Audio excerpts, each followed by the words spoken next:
எல்லாம் வல்ல இறைவன் உங்களுக்கு உள்ளும் புறம் வரம் புரிவானாக. மணமக்களே, உங்கள் இருவரையும் எல்லாம் வல்ல இறைவன் நன்மையில் ஒன்று சேர்ப்பானாக. அருமையான சகோதரர்களே, எல்லாம் வல்ல அல்லாஹ் அருள்மறையாம் திருக்குரானை முஸ்லிம்களுக்கு வழிகாட்டுவதற்காக மட்டும் இறக்கி அருளவில்லை. அந்த வேதம் அகில மக்கள் அனைவருக்குமான வழிகாட்டல். இங்குவ இல்லாத ஆலமி, அகில மக்கள் அனைவருக்குமான ஒரு நன்முறை தான் இந்த வேதம் என்று அருள்மறையாம் திருக்குரானில் தன்னுடைய வேதத்தை அறிமுகம் செய்கிறார். அந்த வேதத்தில் இல்லறப்பாதையிலே அடியெடுத்து வைக்கின்ற மணமக்கள் எப்படி வாழ வேண்டும் என்பதற்கான அரிய வழிகாட்டுதல்களை மிக தெளிவாக சுருக்கமான வார்த்தைகளிலே எல்லாம் வல்ல அல்லாஹ் தஆலா சொல்கிறான். அந்த அறிவுரை, அந்த உபதேசம் இன்றைய தினம் மணக்கோலத்திலே வீற்றிருக்கின்ற நம்முடைய மாப்பிள்ளை முகமது அஸ்லம் ஜன்னத் ஃபாத்திமா தம்பதிகளுக்கு மாத்திரமல்ல, இங்கே குழுமி இருக்கக்கூடிய பழைய தம்பதிகள் அவர்களுக்கு மாத்திரமல்ல, முஸ்லிம்களுக்கு மாத்திரமல்ல, அனைத்து சமுதாயத்து மக்களுக்கும் பொருந்தக்கூடிய ஒரு அரிய உபதேசத்தை மணமக்கள் வாழ்க்கையில் எப்படி வாழ வேண்டும் என்று எல்லாம் வல்ல அல்லாஹ் அருள்மறையாம் திருக்குரானில் மிகச் சுருக்கமாக சொல்லி காட்டுகிறார். அந்த உபதேசம் மணமகனுக்கு, ஆணுக்கு 2 அறிவுரைகள். அந்த 2 அறிவுரைகளை ஆண் கடைபிடித்து வாழ்ந்தால் குடும்பத்திலே பிணக்கு இல்லை, பூசல் இல்லை, சச்சரவில்லை, சண்டை இல்லை, எங்கும் அமைதி தவழும். ஆணுக்குரிய 2 அறிவுரைகள் என்ன? ஒரு ஆண் எப்போது ஆணாகிறான், ஒரு ஆண் எப்போது குடும்ப தலைவனாகிறான், எல்லாம் வல்ல அல்லாஹ் அருள்மறையாம் திருக்குரானிலே சொல்கிறான். முதலாவது, ஒபிமா அம்ஃபகு மின் அம்வாலிஹிம், ஒரு ஆண் எப்போது குடும்பத்தின் நிர்வாகி. ஏன் அவன் நிர்வாகி என்றால், குடும்பத்துக்குரிய பொருளாதார தேவைகளை ஆண் ஏற்றுக்கொள்கிறான், அதனால் அவன் நிர்வாகி. பெண்ணிடத்திலே எந்த காரணத்தை முன்னிட்டும் ஒரு ஆண் மகன் கை நீட்டக்கூடாது. காசு பணத்தை கேட்டோ, வரதட்சணை என்கிற பெயரிலோ, வேறு காரணங்களை சொல்லியோ ஒரு பெண்ணிடத்திலே ஆண் இப்படியும் கை நீட்டக்கூடாது, இப்படியும் நீட்டக்கூடாது. எனவே பொருளாதார தேவைகளை, குடும்பத்துக்குரிய தேவைகளை ஆண் தான் ஏற்றுக்கொள்ள வேண்டும்.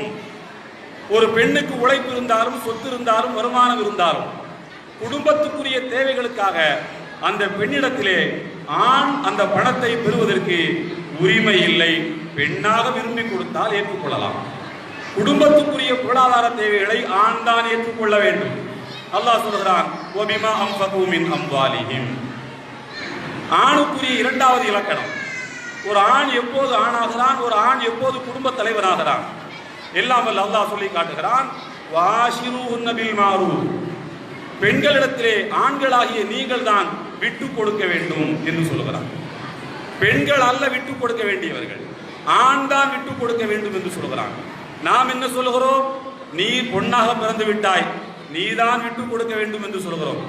அதாவது தாங்கிக் கொள்ளலாம். பெண்ணை பெற்ற பெற்றோரும் விட்டு கொடுக்க வேண்டும் என்று ஒரு ஊர் வழக்கத்தை நாம் வைத்திருக்கிறோம். அல்லாஹ் சொல்லி காட்டுவது, ஆண் தான் பெண்ணுக்கு விட்டு கொடுக்க வேண்டும் என்கிறான். ஏன் அப்படி? ஆண் ஏன் பெண்ணுக்கு விட்டு கொடுக்க வேண்டும்? திருக்குரானுடைய விரிவுரையாளர்கள் அருமையாக சொல்கிறார்கள், ஆணுடைய உலகம் ரொம்ப பெரியது. ஒரு ஆண் காலையிலே விழித்தது முதல் மாலையிலே உறங்கச் செல்லுகிற வரை தான் செய்யக்கூடிய தொழிலுக்கும் தன்னுடைய வியாபாரத்துக்கும் ஏற்கவாறு, அவன் பணி செய்யக்கூடிய இடத்துக்கும் ஏற்றவாறு அவன் சந்திக்கக்கூடிய நபர்களின் எண்ணிக்கை அதிகம். 100 பேர், 200 பேர், 500 பேர், 1000 பேர் என்று அவர் ஒரு நாளைக்கு 1000 பேரை சமாளிக்கிறார். ஆனால் ஒரு பெண் அப்படி அல்ல. வீட்டுக்குள்ளே தான் அவள் இருக்கிறாள். அவளுடைய உலகம் கணவர், மாமனார், மாமியார், நாத்தனார், இப்படி சில ஒரு குறிப்பிட்ட நபர்களோடு அவருடைய வாழ்க்கையை சுருங்கி விடுகிறது. எனவே பெண்ணுடைய உலகம் சிறியது, ஆணுடைய உலகம் பெரியது. ஆண் உலகத்துக்குள் இருந்து கொண்டு வீட்டை பார்க்கிறான், பெண் வீட்டுக்குள்ளே இருந்து கொண்டு உலகத்தை பார்க்கிறான். எனவே பெரிய உலகத்திலே வாழுகிற ஆண் தான் சின்ன உலகத்திலே வாழுகிற பெண்ணுக்கு விட்டு கொடுக்க வேண்டும் என்று நபிகள் நாயகம் ஸல்லல்லாஹு அலைஹி வஸல்லம் அவர்கள் சொல்லுகிறார்கள். நபிகள் நாயகம் ஸல்லல்லாஹு அலைஹி வஸல்லம் தன்னுடைய வாழ்விலே எந்த கட்டத்திலும் தன்னுடைய மனைவிமார்களில் யாரையும் அவர்கள் கெட்ட வார்த்தை பேசியதில்லை, கடிந்து பேசியதில்லை. உரையாற்றுகின்ற போது, அநீதியை கண்டிக்கின்ற போது அவருடைய முகம் சிவக்கும். ஒரு மாதுளம்பழத்தை முகத்திலே புளிந்து விட்டதை போல அவருடைய முகம் சிவந்திருக்கக்கூடிய காட்சியை நாங்கள் கண்டோம் என்று தோழர்கள் சொல்கிறார்கள். வீட்டுக்கு வந்தால் அவருடைய முகத்திலே அருள் தவழும், புன்னகை நிலவும். இப்படித்தான் வீட்டுக்குள்ளே அவர்கள் மகிழ்ச்சி ததும்ப வாழ்ந்தார்கள். நாம் எப்படி இருக்கிறோம்? வெளியிலே மகிழ்ச்சியாக இருக்கிறோம், வீட்டுக்கு வந்தால் ஒரு மிலிட்டரி ஆபீசரை போல முகத்தை விரைப்பாக வைத்துக் கொள்கிறோம். இது நியாயமே அல்ல. ஆண் தான் பெண்ணுக்கு விட்டுக் கொடுக்க வேண்டும். இந்த இரண்டும் ஆணின் இலக்கணம், ஆணின் பண்பு சொல்லி காட்டுவது ரப்புல் ஆலமீன் அல்லாஹ் தஆலா. அடுத்து பெண்ணுக்கு வரும். பெண்ணுக்கும் 2 இலக்கணங்கள். ஆணுக்கு 2 ஏதால் பெண்ணுக்கு 2 தான். இருவரும் சமம். இறைவனின் ஆற்றலுக்கு முன்னால், இறைவனுடைய அறிவுரைக்கு முன்னால் இருவரும் சமம். அது என்ன? பெண்ணுக்கு 2 தகுதி. எல்லாம் அல்லாஹ் சொல்கிறான், ஃபஸ்ஸாலிஹாத், நல்ல பெண்மணி யார் என்றால் பெருமானார் ஸல்லல்லாஹு அலைஹி வஸல்லம் சொன்னார்கள், இந்த உலகத்தில் உள்ள மொத்த சொத்துக்களை விடவும் சிறந்த சொத்து ஒரு ஆணுக்கு நல்லொழுக்கம் உள்ள மனைவி அமைவதுதான். ஒழுக்கமான மனைவி அமைவதுதான் ஒரு ஆணுக்கு மிக பெரும் சொத்து. அந்த ஒழுக்கமான பெண்மணி யாரு? யாரை ஒழுக்கமான பெண்மணி என்று இறைவன் சொல்கிறான் என்றால் தானி தாக்கும், கணவனுடைய நல்ல வார்த்தைகளுக்கு செவி சாய்த்துக் கொள்வார். கணவன் ஏதேனும் ஒன்றை சொன்னால் அதை கட்டுப்பட்டுக் கொள்வார். ஆலோசனை இருவரும் சேர்ந்து ஆலோசிக்கலாம், முடிவை கணவன் எடுக்க வேண்டும்.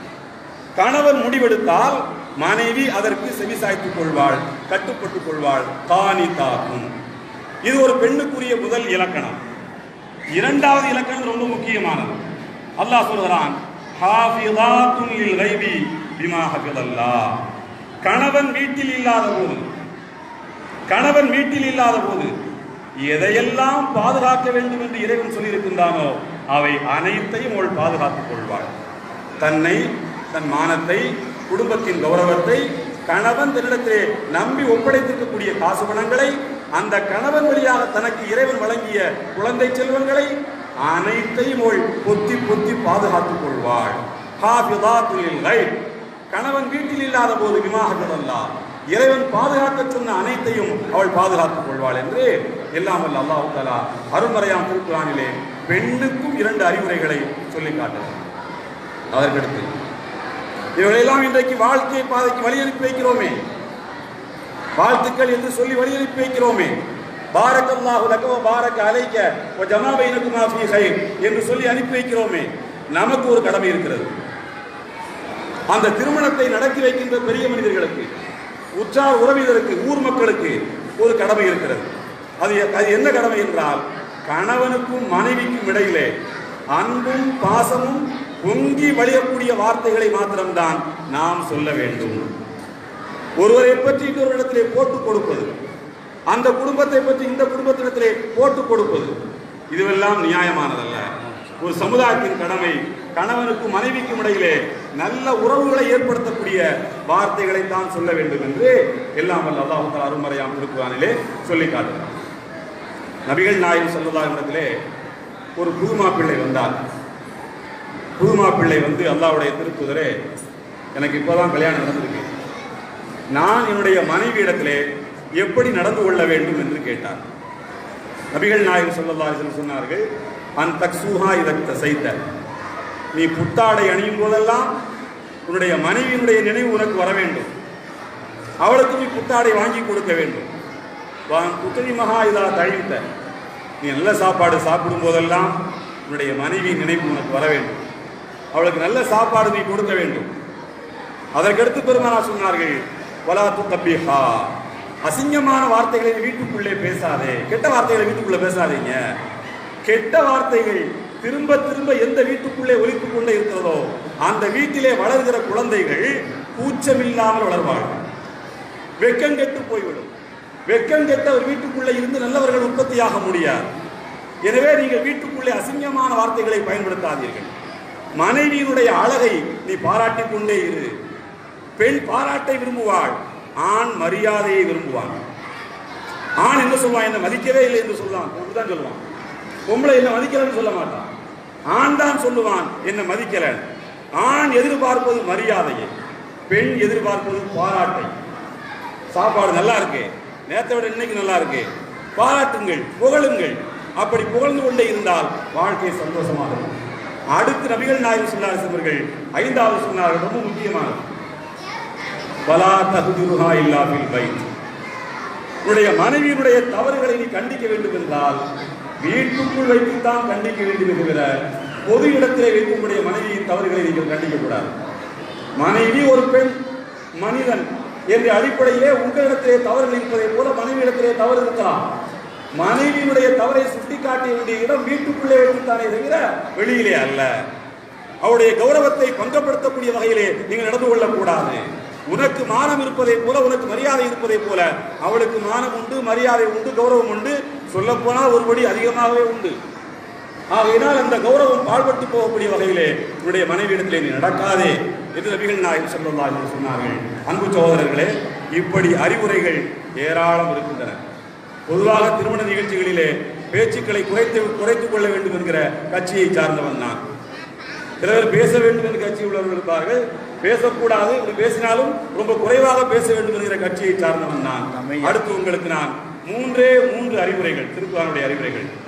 3 சாது. சாது என்கிற எழுத்து அரபியில் ரொம்ப முக்கியமானது. வேற எந்த மொழியிலையும் சாது பாது கிடையாது, அந்த உச்சரிப்பு கிடையாது. அல்லாஹ் சொல்கிறான், வஅன் தஸூமு கைருல் லக்கும், நீங்கள் நோன்பு வையுங்கள், அது உங்களுக்கு சிறந்தது. இன்னொரு அறிவுரைகளை, வஅன் தஸ்பிரு கைருல் லக்கும், சகித்துக் கொள்ளுங்கள், பொறுமையாக இருங்கள், அது உங்களுக்கு நல்லது. அடுத்து வஅன் தஸத்தகு கைருல் லக்கும், தர்மம் கொடுங்கள், அது உங்களுக்கு நல்லது. சதகா, சபுர், சௌம், இந்த 3 வழிமுறைகளை கடைபிடியுங்கள். நோன்பு உடலுக்கு நல்லது, சதகானுடைய கண்ணியத்தை பாதுகாக்கும், தீய மரணத்தை தடுக்கும், பொறுமை வாழ்க்கையிலே வெற்றி பெறுவதற்கு ரொம்ப முக்கியமானது. எனவே இந்த தம்பதிகள் இன்றைய தினம் மணக்கோலத்தில் வீற்றிருக்கக்கூடிய நம்முடைய புதுமண தம்பதிகள், மணப்பெண் எனக்கு புள்ள, மாப்பிள்ளை எனக்கு புள்ள, 2 பேருமே மிகவும் உரிமைப்பட்டவர்கள், 2 பேரை பற்றியும் நன்கு அறிந்தவன், 2 குடும்பங்களை பற்றி நன்கு அறிந்தவன். எல்லாம் வல்ல அல்லாஹ் தஆலா இந்த இணைப்பை பரக்கத்தான இணைப்பாக ஆக்கி தந்தருள் புரிவானாக. இந்த தம்பதிகள் இவர்களைப் போல வாழ வேண்டும் என்று பிறர் இவர்களை பார்த்து முன்மாதிரியாக கொள்ளத்தக்க அளவிலே வாழ வேண்டும் என்று உங்கள் அனைவரின் சார்பிலும் மீண்டும் வாழ்த்துகிறேன். பாரக்கல்லாஹு லக வ பாரக அலைக வ ஜமா பைனகுமா ஃபீ கைர் வாஹிரு தாவானா அனில் ஹம்துலில்லாஹி ரப்பில் ஆலமீன்.